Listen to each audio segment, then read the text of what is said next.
Hello, everybody. Welcome back to Grade 11 University Physics. Now, you might be wondering where I am. During this quarantine, I managed to get myself over to Switzerland, and I'm hiding out in the Large Hadron Collider. This is the 27-kilometer ring of the main beam, where protons are being launched at each other at 0.999999999 of the speed of light. So I think I'll be safe here during all this pandemic nonsense, right? No, actually, um, I did, however, get myself a green screen, so I could come to you from anywhere. Anyways, we're starting Unit 2. This is now, we're talking about dynamics, and we're going to start talking about forces. All right, so first things first, when we talked about kinematics, that last unit, we talked about how things are moving around. Okay, so we can come up with quantitative ways to analyze motion. But we never really thought about, why is something moving?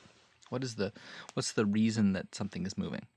And that's what this unit's all about. And the answer to the question typically is forces. Some force is causing an acceleration. And then that acceleration leads to velocity, leads to displacement, and all that sort of stuff. So the source of it all is a force. And forces are things that are basically pushing or pulling on an object. Now those can physically be pushing on them, or it could be, a force at a distance, something like gravity that pulls at us even if you jump off the face of the Earth is still pulling down on you. Excuse me. If you're up in space in a low Earth orbit in a space station, gravity is still pulling on you. You feel like you're in no gravity because you're actually falling, continually falling around and around and around the Earth. But really, you are still feeling the gravity. Maybe a little bit less. It'll be less than 9.8 meters a second squared, but it's still going to be there. Force is a vector quantity. Remember, that means that it has to have a direction. And we measure it in something called newtons. And a newton is, pardon me, newton is a kilogram meter per second squared. Okay, so that's what we define as a newton, using our typical kilograms, meters, and seconds. Okay, so what are some things that we could say are forces? Things like friction, something that's slowing us down, pushing or pulling on something, physically pushing it. Like if you have a skateboard, you can push it or you can pull it, or a book on your desk or something like that. Electricity causes forces. You probably saw this in grade 9 when you looked at electrostatic forces. So when you had a positive or a negative charge, you take a pith ball and you charge some sort of acetate or ebonite rod, a certain charge, and then you tried to see whether it pushed or pulled it away. Those are electrical forces. Remember the rules of like charges repel, opposite charges attract. Then you can also have magnetic forces. So this is when north and north is very similar to electrical, and we're actually going to talk about that in the 5th unit, where electricity and magnetism are very similar. And it actually turns out, spoiler alert, they're the exact same force. Okay, so electricity and magnetism, which we now call electromagnetism, this may be one of the first opportunities where physicists were able to, we say, that the force, the ideas are, what's the word? My brain. Oh my goodness, I've forgotten. What's the word? Unified. I got it. There it is. Okay, so we unify some ideas in physics. Okay, this is a unification theorem that electricity and magnetism are the same thing. Gravity is a great example. You're all familiar with gravity. Elastic force. Anytime that we pull on something and it wants to restore its original position. So you take an elastic, for example, and you stretch it out. There's a force wanting it to go back to its original position. Or a spring, like in your car, for example. You hit a bump and the spring will absorb some of the energy. Well, most of the energy, hopefully, and then release it to put the car back into its original position. That's an elastic force. And weight, this is very important here. Mass and weight, we have to distinguish between those two very carefully. Mass is a property of matter, and it doesn't matter where you are, everything has mass. Doesn't matter if you're in the middle of deep space, if you're on Earth, if you're on, if you're on Jupiter, right, or some incredibly heavy planet.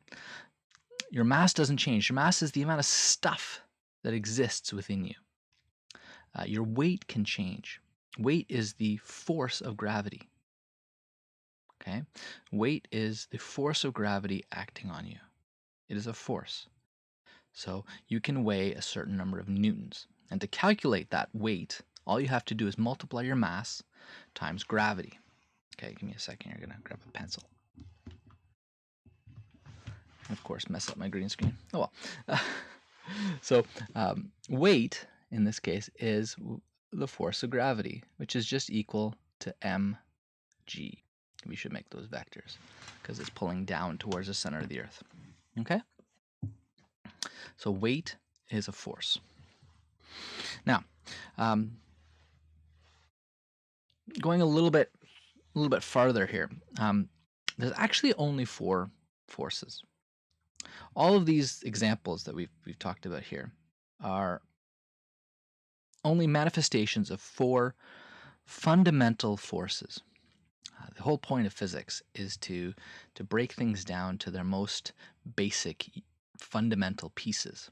We try to break down matter into small pieces, right? We take our stuff, we break it down into elements. Then we take the elements, we break them down into protons and electrons and neutrons.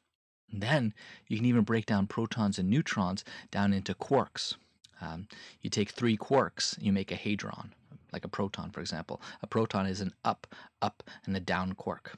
And according to our modern standard model of particle physics, there are 6 fundamental quarks: up, down, top, bottom, charm, strange. Yeah, okay. And in just the same way, we can break down stuff into these fundamental pieces. We can break down force into fundamental types. And these are, in that standard model, I'm going way past anything in grade 11 university physics. Just ignore me if I'm going way too far. Just skip it, okay? But I think this is fascinating, that that from a particle point of view, forces have to be transmitted by some sort of a particle, and it's actually what we call a virtual particle. It only exists on very, very small time scales. And there's 4 different types of particles. They're all called bosons, and they're responsible for things happening, things being forced way beyond grade 11 physics. This, we're talking university level particle physics, but whatever. So the 4 fundamental forces are gravity. Okay, we've talked about that one. That's fine, right? Gravity is a fundamental force. Electromagnetic force. Everything that, all those other things like friction, like pushing on something, pulling on something, they're all examples of electromagnetic force. How does that work? When you push on something, how are you using electricity? And when you think about it, if you go down to an atomic scale, you are. So let's think about what an atom looks like.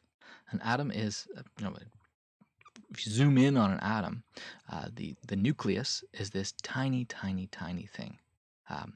1/10,000th of the entire atom. Right? An atom is about 10 to the negative 10 meters. Nucleus is about 10 to the negative 15 meters. So there's 5 orders of magnitude in between the 2 sizes. So the nucleus really doesn't affect anything. The real thing that affects things around an atom are the electrons traveling around their orbitals. So if you take 2 atoms and you try to push them against each other, the electrons will interact with each other. And we know that electrons are negatively charged. So if you try to push 2 negatively charged things towards each other, what's going to happen? They're going to repel. So when you put something on a desk, let's say you take a book and you put it on a desk, The force of gravity is pulling it down. But then, once it's on the desk, the electrons that make up the book and the electrons that make up the outer layer of the desk are going to repel each other such that the book doesn't go through the desk, right? That'd be a very strange thing. You put a book on your desk and it falls through the desk. That's impossible because the electrons are going to repel each other. So anytime you push or pull on something, you're actually using the electromagnetic force. Friction is the same thing. The reason we have friction is because surfaces aren't smooth.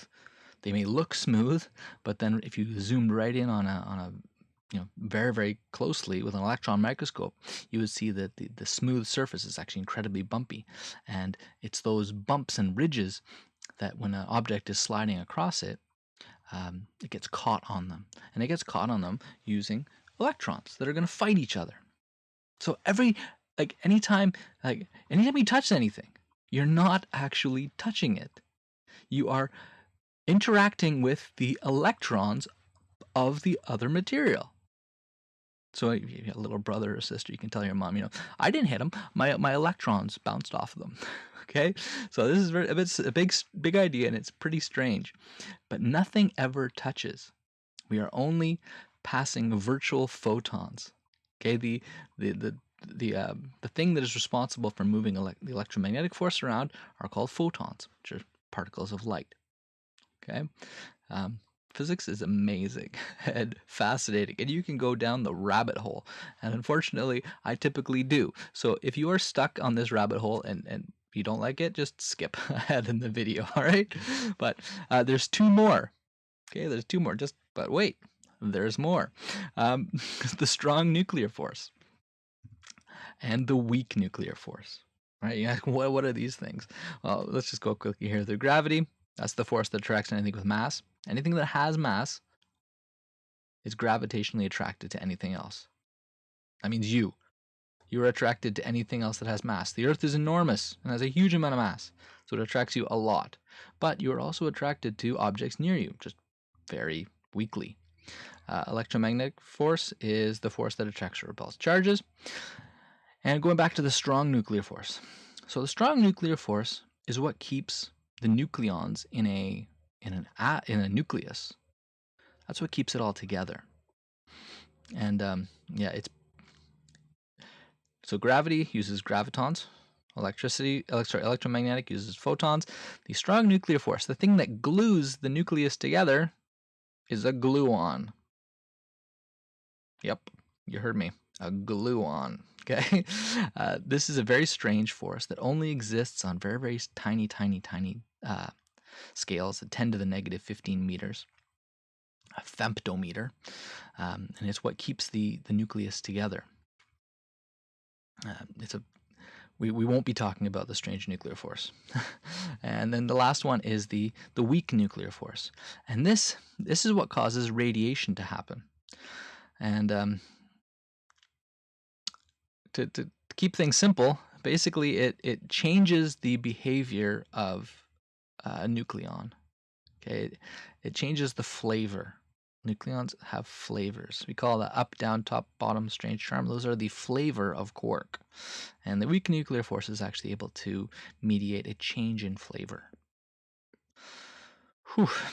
All right, and even more weird, we have one last one, the Higgs force, which we don't even truly understand. They discovered using again, where I am, in the Large Hadron Collider, back here, along these proton beams, they discovered what we call now the Higgs boson. And we think, I have this in force in quotation marks, and we think, according to our theoretical models, that this force kind of gives mass inertia. Inertia is the property of which things that are moving want to stay moving, things that are not moving want to stay not moving. And that concept of inertia, we truly don't understand. We can't explain it through gravity. We can't explain it through any other forces. We think it might give inertia. This is the front line of physics, right? This was discovered, this Large Hadron Collider discovered this thing around 2012. okay, and only just has been able to get more precise data. But really, again, we don't truly understand it. Okay, that's frontline physics. All these things are pretty frontline physics. Strong nuclear force, we kind of understand. The math breaks down at some points. We don't. We have a good idea. Electromagnetism, we have 100% theoretical models. We can understand it perfectly. Strong nuclear, we're pretty good, but at some points the math falls apart. Weak nuclear, we've actually combined electromagnetism and the weak nuclear force into one force. This was in about, I think it was 1986, that we what was the word again? I forgot it again. Unified. Yeah, we unified electricity and electromagnetic force and the weak nuclear force into what we call the electroweak force. So we have a good understanding of that one as well. And gravity, we have no fundamental understanding of. We have models. We are pretty good, but gravity breaks down once you get to things like black holes, things that are incredibly small and incredibly heavy. Oh, sorry about that. Incredibly small, incredibly heavy things will sort of break our models of gravity. So we really don't truly understand gravity. So really, we don't understand these things very well. We have a good idea, but just so you know, physics is one of those wonderful fields that will never end. You can always study physics, and there will always be a front line. There will always be a frontier that you can always push towards. Okay? So now that we're done this little 10-minute, I don't know how long I've been talking, for a while, chat about fundamental forces and that sort of stuff, let's go on to something a little bit simpler. Free body diagrams. Okay? If we're going to demonstrate all of the forces that are acting on an object, we need a simple diagrammatic way to show this. And we're going to do this using something called a free body diagram. So let's imagine an object on a desk. Okay, now anytime you're going to draw these free body diagrams, please just draw a box for the object. Please don't spend your time on a detailed diagram. It does not matter. Okay, the only thing that matters is that we know that there's an object and we're going to represent it with a box. Okay, and from the center of that box, we're going to draw all of our arrows for forces. So for example, we know that gravity is going to be pulling down on this object, sorry. So we're going to put a arrow facing downwards, and we're going to label it FG with a vector sign on the top there to say that this is the vector for gravity pulling down. Right? Now, if we left it at that, then it would show us that there is a force pulling downwards, and a force has to lead to an acceleration. So as the picture shows, this object would have to be burrowing into the desk, which isn't the case. So we're going to have to cancel out that gravity force with another force pushing in the opposite direction. And we call that the normal force. All right? So we have the force of gravity and the normal force in this picture. Notice the green arrow and the black arrow are the same length. Okay, that means that they're going to cancel each other out. If we added those two vectors together, nothing. There is the net force, the overall force acting on this book is 0, because from our frame of reference, the book is not moving. Okay, so for it to not just not moving, but not accelerating. And if it's not accelerating, it's under some sort of uniform motion, then that object has to have no overall force. So we have to cancel out the gravity force with something. And that's the electromagnetic repulsion of the object and the desk. So once the objects are close enough apart, they're going to start repelling each other. The electrons are going to repel each other. And the normal force is a electromagnetic force pushing upwards. Okay? What about if the object is just falling? What if I push it off the desk now? There's going to be the force of gravity again, and that's it. Well, most of the time, if it's not traveling fast. And if it was traveling in a vacuum, this would definitely be the case. However, the force of, we call a drag force, will actually slow it down eventually. If you drop an object, let's say you jump out of you go skydiving, you jump out of a plane, you're going to accelerate quite rapidly. You're going to reach a terminal velocity though. At some point, the air that you're pushing as you're falling, the air that's in front of you, let's say you're laying down, the air that's in front of you has to go around you. So you have to impart an energy onto the air to push it around you. All right. And when you're traveling slowly, if your hand's just moving slowly, you don't even feel that barely. Like the objects are, the air molecules are very easily able to get around your hand. But the faster you go, the more drag there is. Drag force is proportional to the velocity, or sometimes proportional to the velocity squared, depending on the shape and that sort of stuff. However, in any case, the drag force is always proportional to the velocity. So eventually this drag arrow will get bigger and bigger and bigger until it balances the force of gravity. As you're skydiving again, sorry, go back to the skydiving example, and eventually you're going to not accelerate anymore. You will reach a terminal velocity.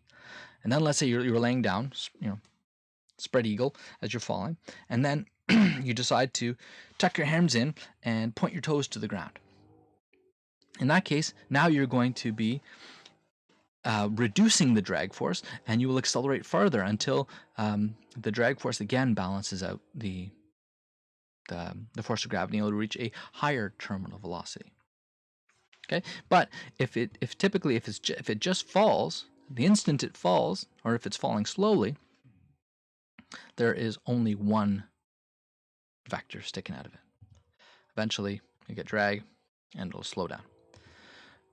What about an object that's being pushed on your desk, and it's being pushed at a constant speed? Constant speed. Now that's a very critical two words that you have to keep in mind when you're looking at questions. Okay, constant speed. What constant speed means is that, again, the net force is zero. The overall force has to be zero. So we have gravity, we have our normal force, right? We know that it's not going into the ground, it's not levitating. If the normal force was larger than the force of gravity, then the object would levitate. If the force of gravity was larger than the normal force, it would go into the ground. So they have to be the same. So from the vertical axis, everything cancels out. But we're pushing it. So let's add an applied force. Let's call this FA. We're pushing it to the right. But if I left it like this, that would mean that I'm accelerating to the right. But there's no acceleration, so there has to be a friction force slowing it down in the opposite direction. So the friction force and the applied force are balancing in the x coordinate. In the x direction. The normal and the force of gravity balance in the y direction. Okay? There's all the labels there, just in case. Okay? So net force means that all the arrows have to cancel each other out. All right? So all I want you to do here is go to the booklet that's on the Weebly. It's a whole. I think there's 2 pages you can read through, explaining free body diagrams a little bit more detail, and then I think there's 4, maybe 5 pages of free body diagram examples. All the answers are posted on the Weebly, and I hope you guys are having a great day. I hope you guys are getting used to virtual learning, and good luck and stay safe.